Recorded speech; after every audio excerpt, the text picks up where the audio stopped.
Good morning or good afternoon, everyone. My name is Henry Rogers. I'm the Executive Director of the Harbor Association of Industry and Commerce. I first want to obviously thank everyone for attending today's virtual platform, or at least virtual discussion with Vice Mayor Richardson, who has obviously, is a leader obviously in many of our regional policy issues. So we're lucky to have him today.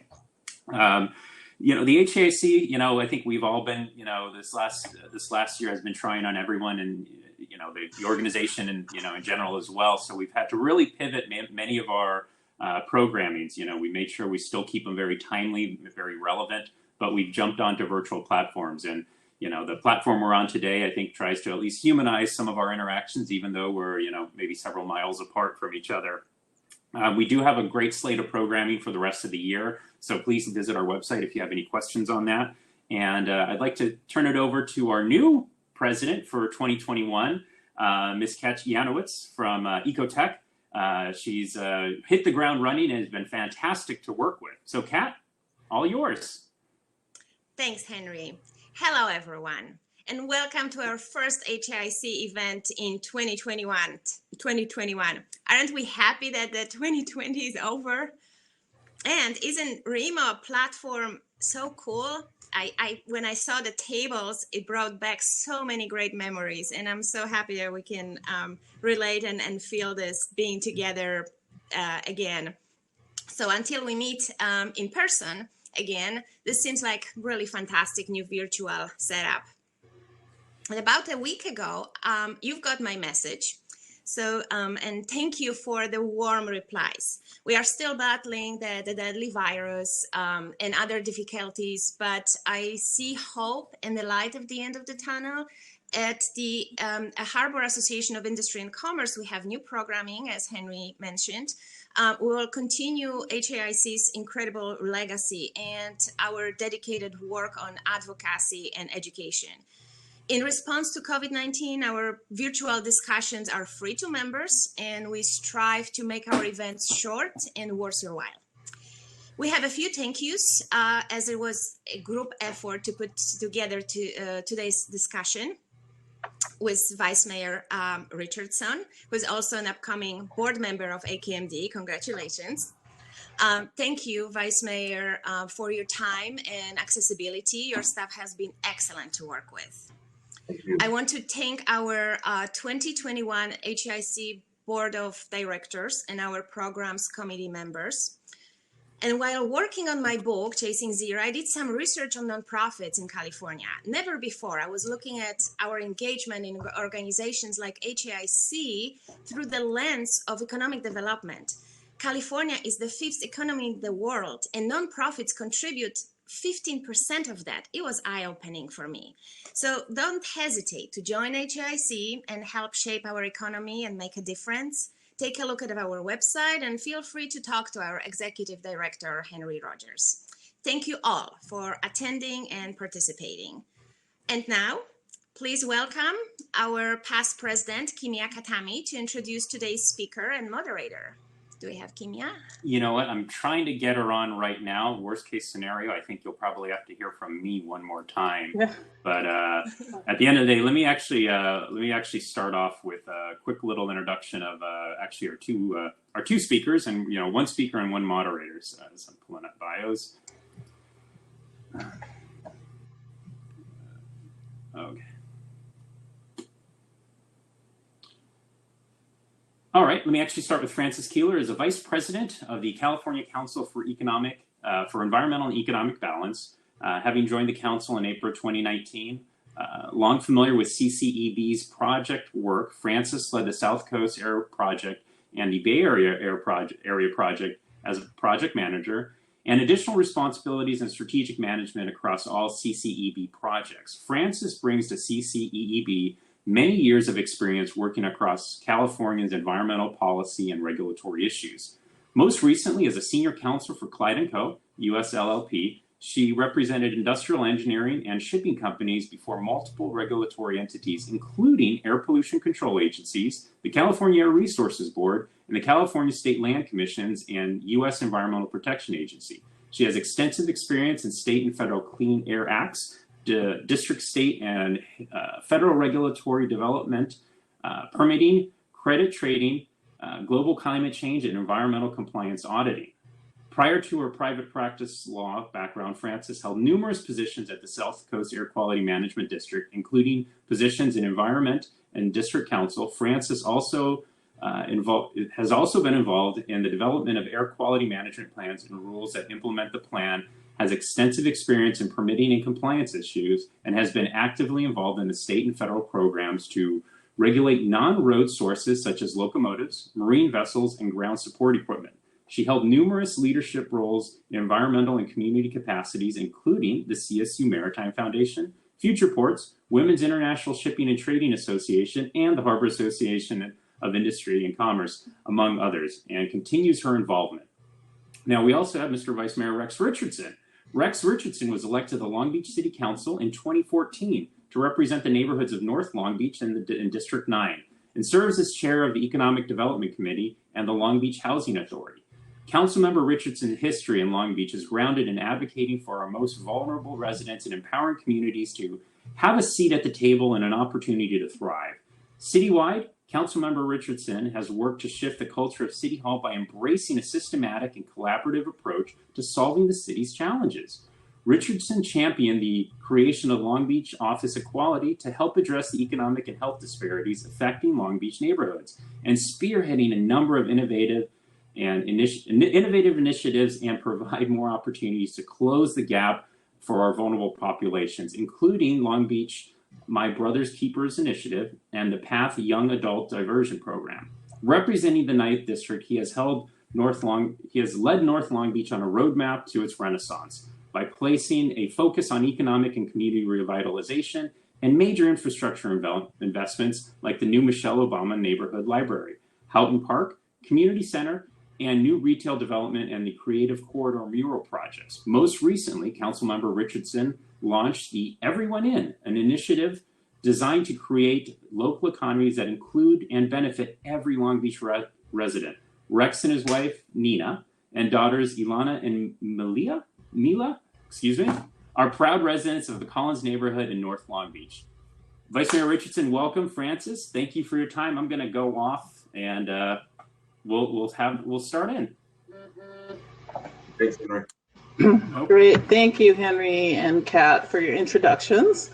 I will let everyone know we do have a program here. We'll go through our program, and then if you have questions, additional questions for the Vice Mayor, please feel free to put them in the chat. You can put it in the general chat, or you can send it to me. And as we have time to go through some of those, we'll add those on at the end. So thank you all for participating. And thank you for joining us today, Mr. Vice Mayor. Absolutely. Congratulations on your recent appointment in the South Coast Air Quality Management District Board. Quite an accomplishment. I have worked with the South, as you know, South Coast for many years, and look forward to working with you, and all of us do, in your new position. But in addition to the AQMD board position, you represent North Long Beach of the Long Beach City Council and are the president this year of Southern California Association of Governments, SCAG is what we call it. What motivates you to be so involved and seek out these key positions? Well, first, I want to acknowledge you, Frances, and Henry and Kat for the invitation to come out and speak. It was great to see this format. I was able to see and interact with folks that we haven't seen in about a year due to this social distancing and the public health pandemic. My involvement in the region was really motivated by my need and the desire to improve my own backyard, my community. North Long Beach, the district I represent, there's 5 city halls closer to my home than my own city hall. Sometimes you find issues of regional significance that are more significant to the region than they are to your own city. And sometimes you draw upon your neighboring cities, the cause, the region, in order to bring attention to some of the issues you'd like to solve in your community. North Long Beach, for example, there's a corridor, Artesia Boulevard. We all know it. We all driven it. It's a preview. It's shameful, the condition of that corridor. And for hundreds of thousands of people daily, that's their only experience of Long Beach. As you drive down the 91 corridor and the Artesia Boulevard corridor, that should be a preview to the rest of the city. So we should, so we took on this issue of Artesia Boulevard and brought together the cities along the entire corridor: Compton, Paramount, Bellflower, Lakewood, Cerritos, Artesia. We brought them together and created a corridor committee. And that really began my work, my regional work, was leading these cities around the common understanding that we want to improve the 91 corridor and the Artesia Boulevard corridor. From there, I learned about SCAG. My predecessor, Steve Neal, serves as chief of staff. I know many of you from that time when I was a staff member in the city. He was involved in SCAG. And so I got involved in SCAG and learned about grant programs and was able to invest, bring resources in for Artesia Boulevard and for the land use plan for North Long Beach. And so I continued to get involved in over the last 6 years in SCAG. Now, I didn't anticipate becoming president of SCAG this year. In fact, I would have been president next year, but the first vice president ahead of me took a position in the Trump administration, which moved me in position to be president of SCAG at the most difficult year possible. So we didn't plan this, but that's the way it works. You step up, you have something to offer, you never know when you're going to be called to service. And this has been an important year of SCAG. We have to adopt our regional transportation plan and community strategy. This is a large plan that's scoped out 25 years. It talks about housing, transportation, air quality, all of those issues. And we were able to land that plan unanimously by working hand in hand with community members and the business community, housing development community. And we were able to land a unanimous vote on a plan that supports 300,000 jobs annually and $625 billion of investment over the next 25 years. And so SCAG, that's our foundation for our economic recovery. That plan, everything emanates from that. Federal funding, state funding, it all emanates from being federally compliant with the plan. And so that's some of the work at SCAG. And then if we bring it back to Long Beach, I'm on second round here as vice mayor. I served as vice mayor my first term, served vice mayor again this time. And it really came out of, in talking with my colleagues, we're at a very challenging moment, and we really want to rely on experience in this, experience and for the quarterback and the council and the issues we take on over the next couple of years, because they're going to be critical to the future of the city. So those are some of the things that are on my mind on why I'm engaged in the way that I am in the region. Well, that's wonderful. Quite a lot going on there. So I'm happy to have you spearheading some of this. Wonderful. So how has your experience in local government and president of SCAG or your involvement in SCAG, I know you've been involved for a while, and the private sector impacted your perspective of environmental issues?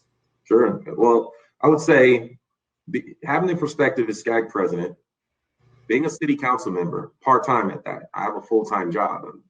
I believe for the last few years, I've been the only member of our city council that works in the private sector. I work for Crown Castle, largely fiber optics and telecommunication infrastructure work.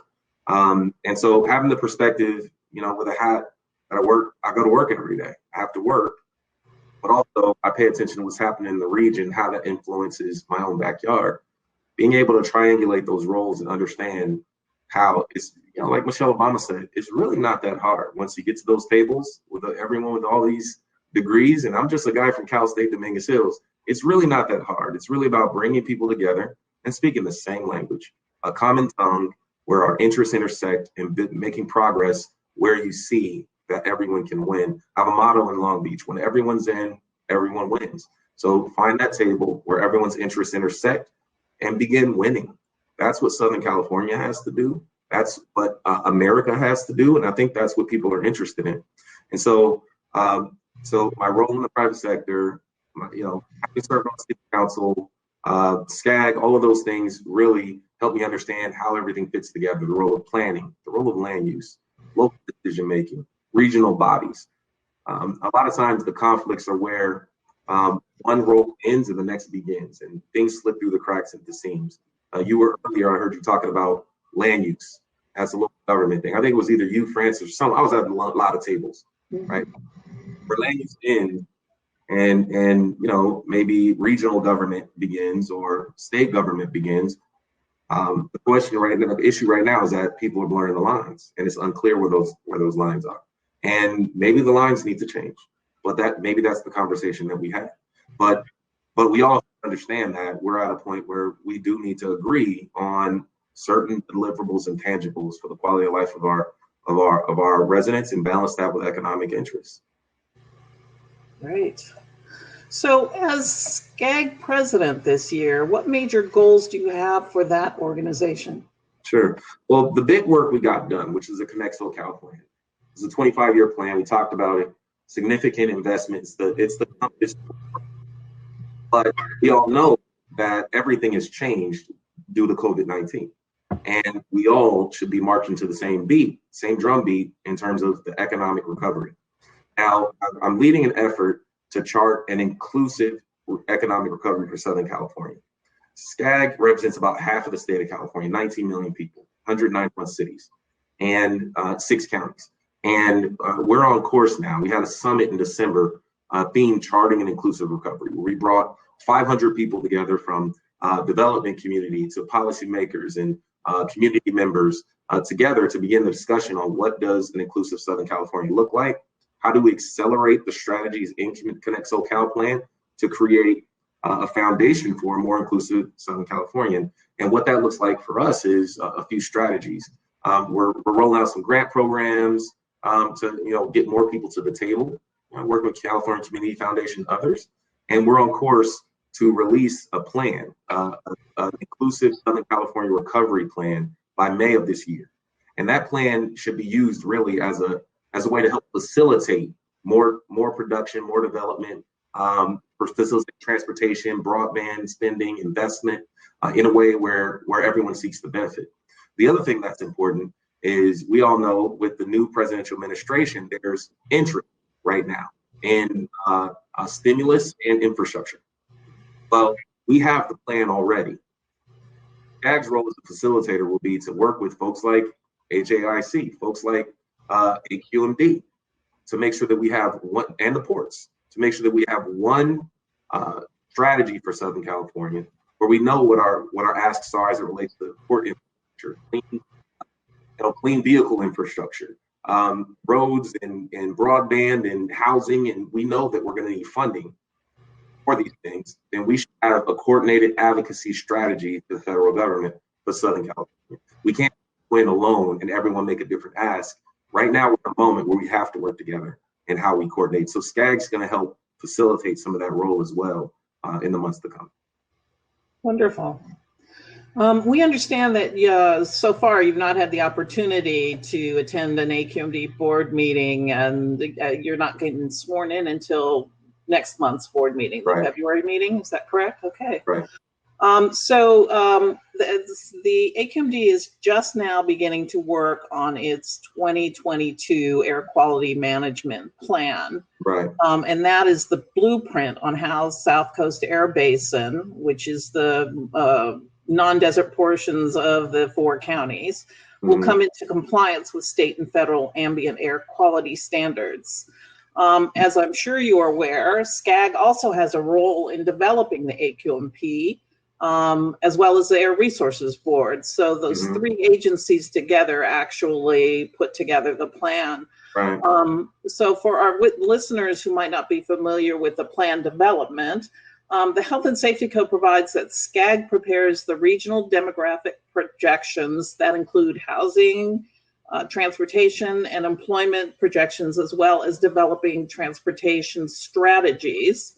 That's that regional plan you were talking about earlier. The AQMD develops stationary source control measures and conducts emissions data and air quality modeling, and CARB develops mobile source strategies. So all 3 have to work together to make this AQMP work.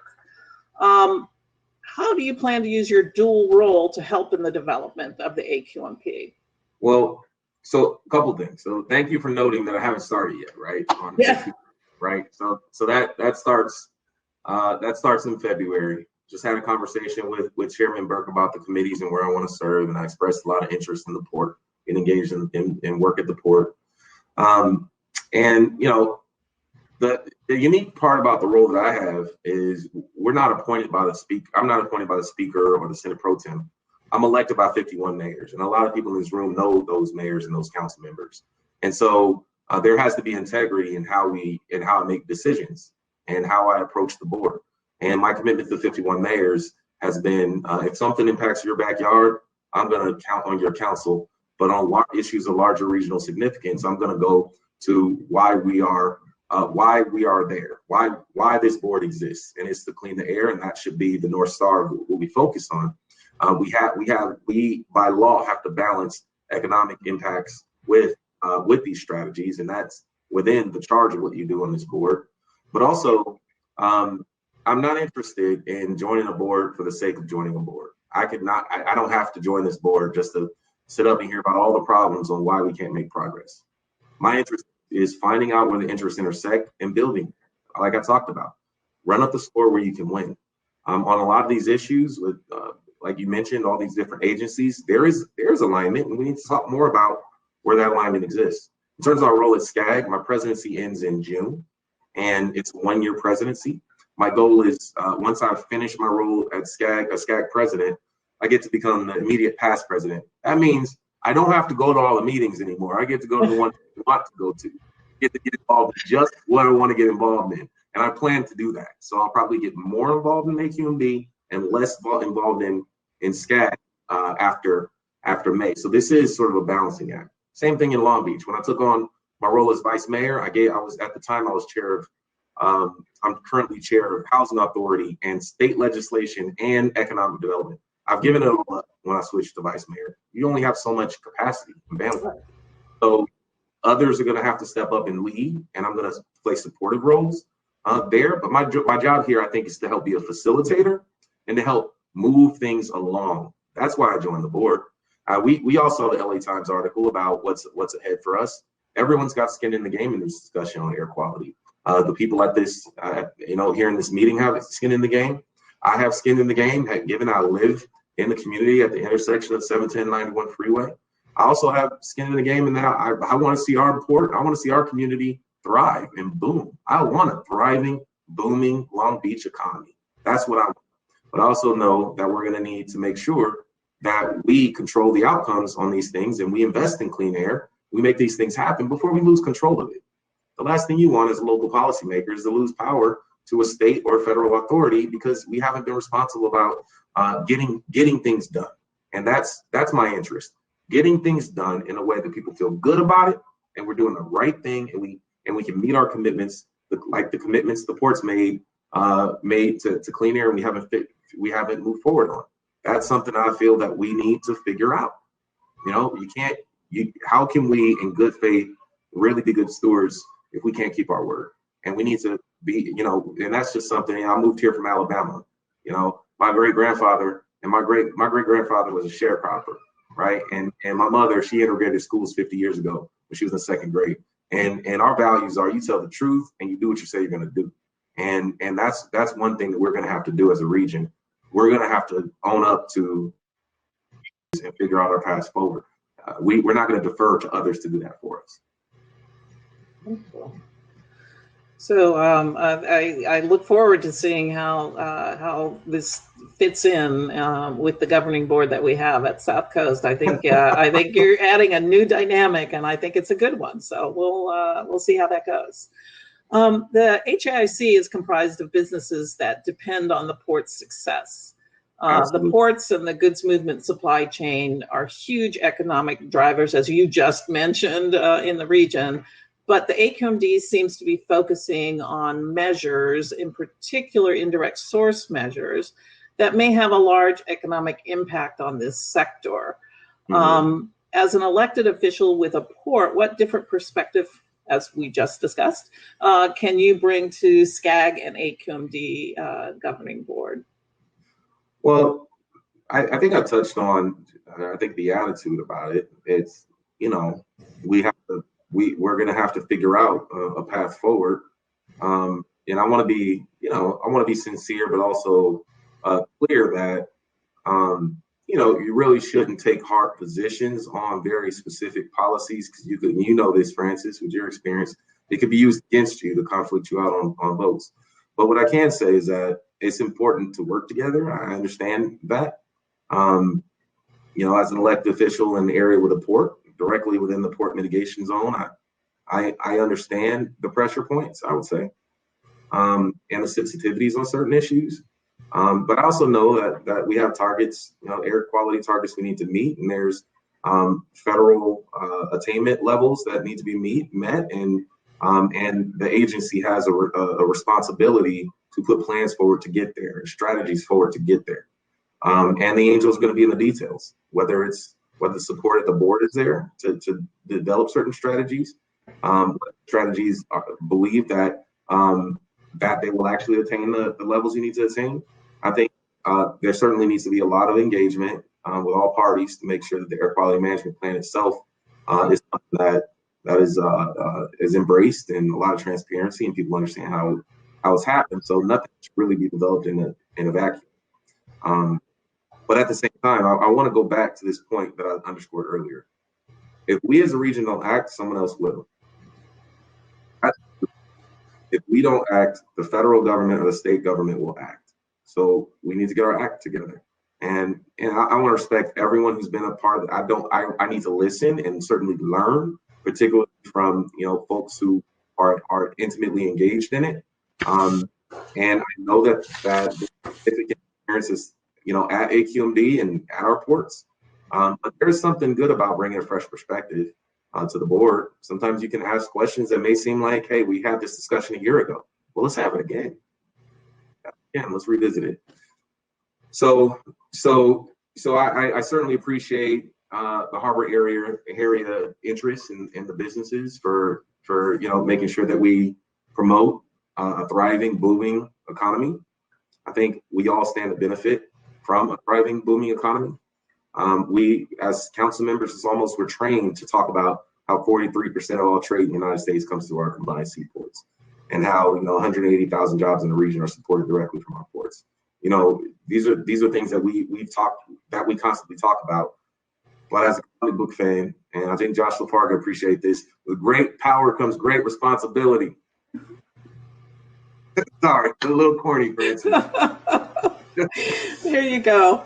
And none of these issues are easy. I'll tell you, when I started at the district, we were adopting rules that got 50 tons of reductions a year, and now they're in tenths of a ton of reductions on some of these rules and regulations. So it's getting much more complex to figure out the right way. So it'll be interesting to see how we obtain reductions from the goods movement sector, but also keep things thriving. So right. We'll be commenting on this to you. So there you go.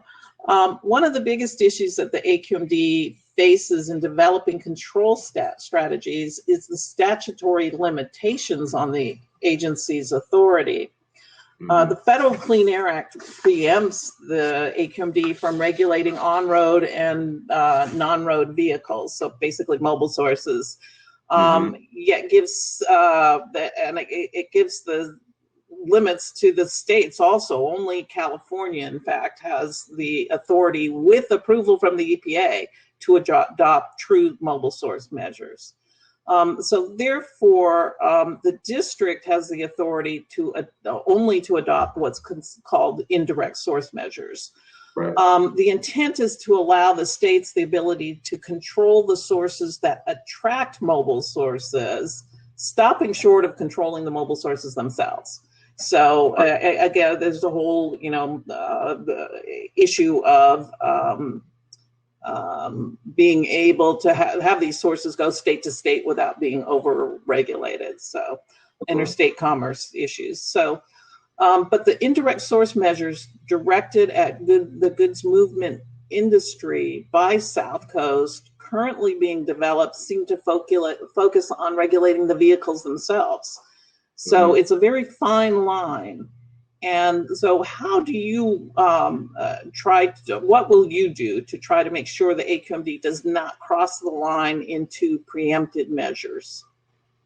Well, I think communication is key. I think certainly it will require balance and a thorough examination to make sure whatever is brought forward is legally defensible. In terms of, should a rule be adopted? Those are the tests that would need to be passed. And I'm sure that the board would ensure that those questions would be asked. But I think also, we should think about,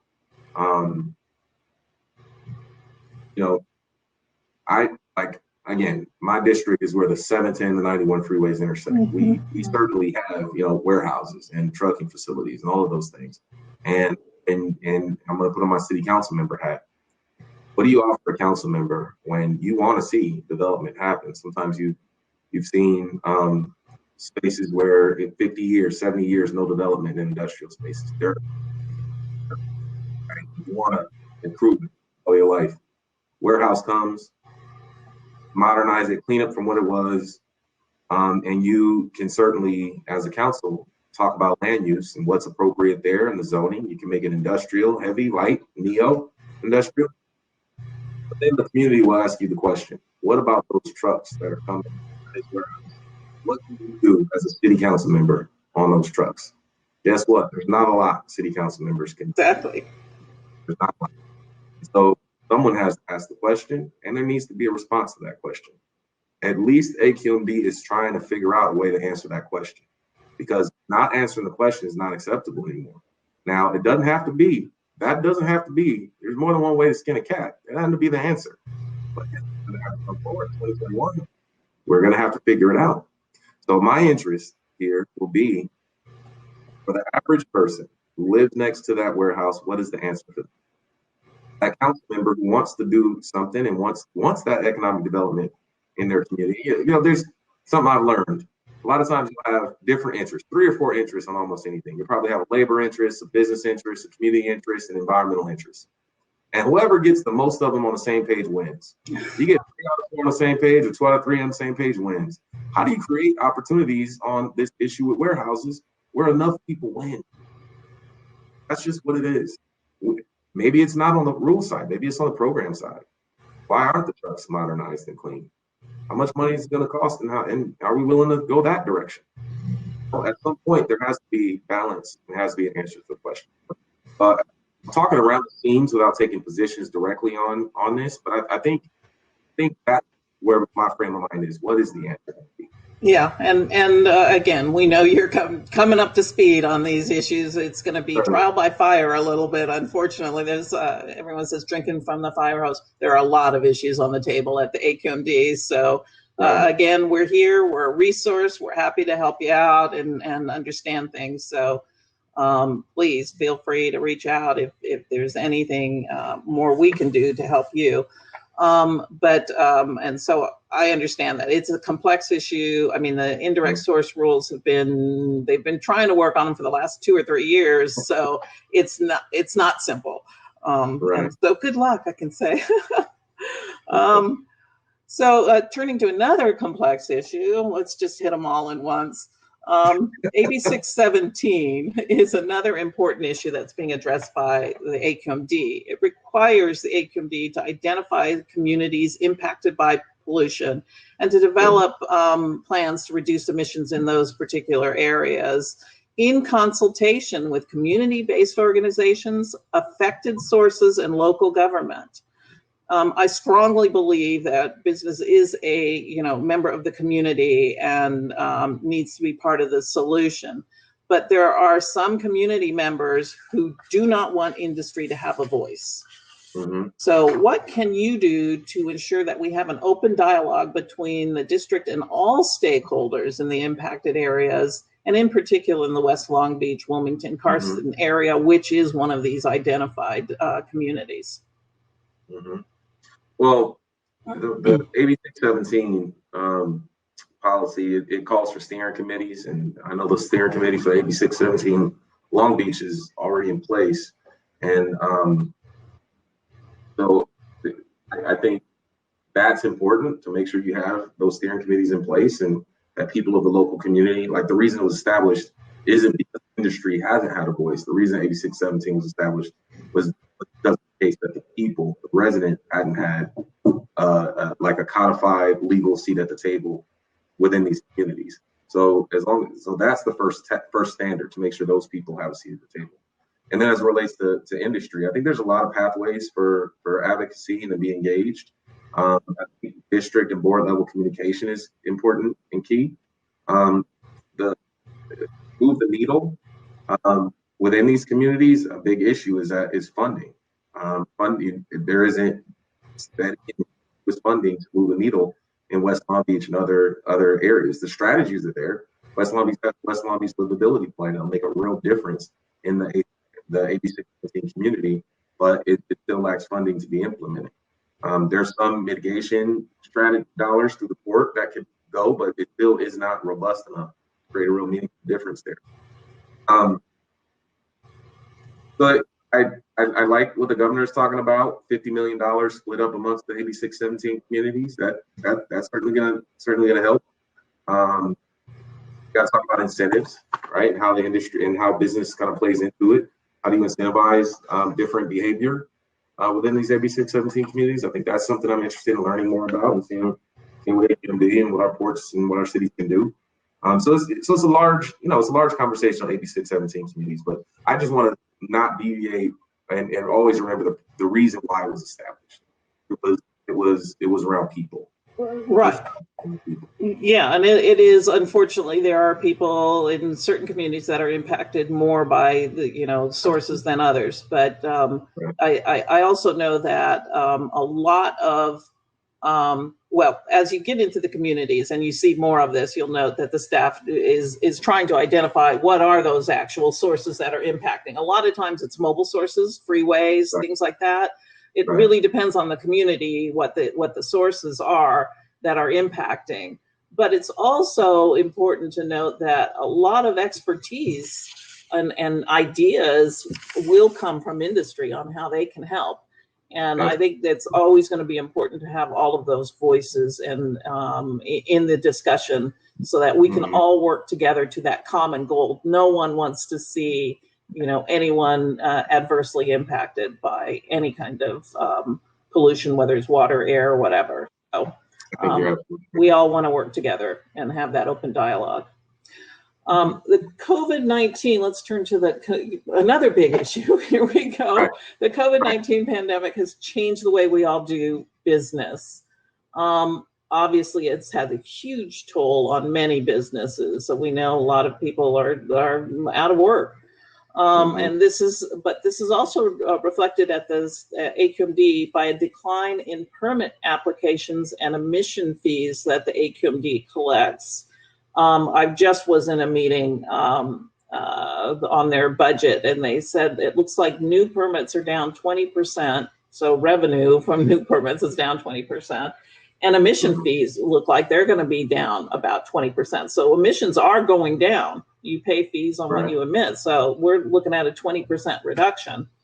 But another negative impact on is the lack of face-to-face meetings. So this is actually, I like this platform. If only we could figure out how to work it with some of the meetings that we have to have at the district. But it also, what it has done is truncate the ability, no one gets that extra interaction with board members. So we used to go out to the district, sit in these meetings, and before or after you'd have the board members coming through and you could have a discussion and they could get to know you a little bit better and understand what your issues are. None of that is happening now. And, you have that 3-minute limit and you're cut off at 3 minutes automatically. So people can't complain that somebody else got more time, but you go. So it just has not really afforded us the same kind of interaction. So do you have any thoughts on how we can improve communications with staff and board members? Well, I'd say selfishly, my first board meeting is going to be remote, and that's all I'll know. So I won't know Your experience. Well, that is true. That's all I know. Let's talk about, my 3-year-old, she hasn't been in school in a year, right? Yeah. And it's going to be a rude awakening for her. When it's time to go to school. She was great at 2, but now she does things that you can only get away with at home. You cannot get away with it when she gets back to school, so we got some work to do. But in all seriousness, I would say, there are some benefits to adapting. It forces people to get organized and speak with one voice. You have a coalition. Your coalition should articulate your positions and do a lot of the pre-work, so it's very clear for policymakers to know where the fault lines are. So that's a good thing about adapting. I can tell, I can talk with staff about, changes to the process, but it's hard for me to do having, I haven't sat through, Right. I've been, Right. But we're having that same discussion at our city council. Some cities doing, live feed. We are not. We are. You can hear our voice, and a picture of us comes up while we're talking.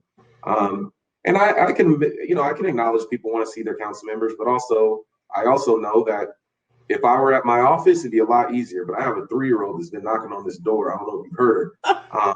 It's difficult, I understand the balance. So I just think we just have to take it. It'll be over soon. Things are finally heading in the right direction. I'll take a moment and just say, we have a great city manager in Long Beach. Just a tangent. He got his job in the, right at the beginning of this. He has been tested through this whole process, and just to see the way that the city has adapted, the way local governments have adapted, how leadership has emerged. I'm proud of what Long Beach has been able to do, and as a result of that, we're doing really well on the vaccines, and we're starting to see, the cases head in the right direction, and that means there's some optimism for the future, and we're going to be out of this. I think in 2021 we're going to see some sense of normal. You may see meetings return in person, and so that's my hope. Right, I'm not the health officer, but based on what I'm looking at and the national strategy on vaccines and all of these things, that's more optimism than we've had in a very long time. And so I think we just have a little bit more to go, right? Let's adapt as best as we can, and I think we'll get through this. Well, yes, I hope everything lines up the way, folks want it to, because it is, it really does cut into the process. And just, my thoughts were just, had you worked anything out in either of your other roles on how to make sure people are getting heard? And it is different when you have just the board member just hears a voice. You don't see who's talking, and you can't relate to them. I mean, unless, of course, you've met them and have known them for years, but that changes. So we'll see how that goes. But how can we best work with you as an organization? Well, I would say I certainly appreciate you reaching out and inviting me to talk with you. I think that's a great start. Building a relationship and understanding our motives. And my motive is clean air and a strong economy, and bringing people together. And I hope that moving forward, we can all sort of align up with that spirit and make progress. I'm still looking forward to seeing what I'm up against here. I'm hearing perspectives from a lot of people. I got to see it for myself. Sometimes you got to be dropped in and see how you adapt. Yeah. But I've had good conversations with Chairman Burke. He's a great man. I've known him for some time, and I certainly appreciate the stories about Muhammad Ali, and I appreciate his encouragement. And I've got some relationships with the board members, from different hats. I went to, I traveled to China with Larry, and and I know Ben Benoit, and I'm building a great relationship with Gideon, and look forward to working with people and figuring out how we can build together. So obviously, an open line of communication is important. You've got a great team. I think Henry's fantastic. I look forward to continuing to talk with you, and again, the harbor area is incredibly important to Long Beach. From a job standpoint, economic engine for our region. That's something we certainly need to protect. But like I said before, we need to own our own fate as it relates to impacts on the community and air quality, and those may be tough conversations, but we have to have them, and we have to figure out where we're going to land on those conversations. All right. Well, thank you so much for your time. I think I see one question in the chat. I don't know if anyone else has any more questions for you, so let's go ahead and turn to that. And I think Greg has a message here. Now I get to put my glasses on. Sorry about that. Okay. AQMD and the ports are not seeing eye to eye on near-term emission reductions from port trucks to help the region meet upcoming federal attainment deadlines. As an AQMD board member and a council member representing impacted constituents, what is the path forward to near-term emission reductions? And I think just to put a little more context in that, we're talking about zero emissions versus near zero. So there's a big push, especially what the state has been ignoring, and South Coast, I think, has acknowledged that there is some need for still other sources, not all electric at this point, because we need reductions now. And the all electric is probably a good 10 years off at least. So I think that's the context in which Greg meant this question. Right. I think the simplest way I can answer that is near zero emission is a bridge, and a bridge is an essential part of how we do this. So Long Beach supports a bridge to zero emission, and I support a bridge to zero emission. All right. Okay. So I don't see any other questions, but is there anything we haven't covered that you would like to address with us? No, I think we're in a good place. Again, our city has had a very difficult year, and you all know we had crisis on multiple fronts, right? Pandemic, economic crisis, and a justice crisis. And I think moving forward, we've certainly learned lessons. We have to think about how the policies and decisions we make break down and impact communities, largely based on race and economic factors. Those are things that we just have to be comfortable understanding and dealing with and talking through. And that's placing everything through a lens of equity. And this is something that is new for some, and some we've been building capacity. But the way I see it, as it relates to equity and decision making and systems, you see patterns of disparity happen. You see West Long Beach, North Long Beach for years have the same economic circumstance, the same air quality environmental circumstance. Then that doesn't mean the system is broken. The system is doing what it's designed to do. And the moment we're in now is a moment to redesign the system to be more inclusive, more favorable to more people, so that the next 30 years, of our Southern California region or our cities add a bit more hope and optimism and opportunity for people to live healthy and thriving lives. And for that to happen, I think we all, all these agencies and all these community groups and private and public, we all have to sort of agree on that basic common denominator of equity, that everyone, no matter where you live and your racial background and all of those things, you should have an opportunity to thrive, should have access to clean air, access to clean water, access to jobs with dignity. And the way we're going to get there, again, I told you, is through consensus. A lot of times it's 3 or 4 interests. The side with the majority of them typically wins. So we got to figure out what side we're all going to be on. And we need to be on the side of a prosperous future for more people, because I think that's the way forward. So I don't have anything else. Francis, I certainly want to thank you for your time. I look forward to learning from you and all the great, tremendous experience that you have. Henry, thank you so much for reaching out in the invitation and for this incredible format. I feel like I visited a chicken dinner. I used to hate those chicken dinners. I used to hate those things. I can't wait. I cannot wait to get the chicken dinners back. I agree. And thank you so much, Mr. Vice Mayor, for joining us and being so open in your dialogue. It's great. And I look forward to working with you in the future. Sounds good. Thank you. Thank you. We had, again, Mr. Vice Discussion. Mayor, thank you for your time. I mean, I'd be remiss to not only thank you, but your staff, Matthew Hamlet and Alana Grant, who are fantastic to work with and, have been, on top of everything. I also want to thank some of our sponsors who kind of made this event possible. SoCal Gas, Mitsubishi Cement, obviously both the Ports of LA and Long Beach, P2S Inc., Moffett and Nickel, Pacific Harbor Line, and obviously our friend Josh at LIUNA 1309. I will leave the floor open, so if folks want to virtually network, feel free to. But that concludes our presentation. So again, want to thank everyone for attending, and Mr. Vice Mayor, again, thank you for your time. Thank you. All right, Thanks. we'll see ya.